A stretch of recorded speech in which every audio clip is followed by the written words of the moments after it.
Le divisioni politiche sulla nazionalizzazione della rete autostradale e ancora l'appoggio del ministro dell'Interno Matteo Salvini all'ipotesi di holding autostradale del Nord-Est avanzata dal presidente del Veneto Luca Zaia. Infine Atlantia, la società che fa capo alla famiglia Benetton, pronta a chiedere al governo i danni per le ricadute in borsa delle loro esternazioni successive al crollo del ponte Morandi.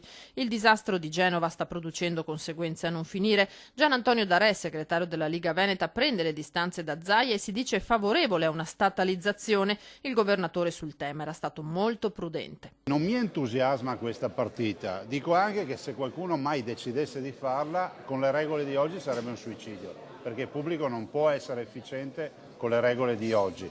Se si pensa di nazionalizzare sul serio bisogna cambiare le regole, perché con le regole di oggi è più efficiente il privato del pubblico. Zaia incassa invece da Salvini l'appoggio dell'idea di creare una holding autostradale del Nord-Est rilanciata a più riprese dal governatore.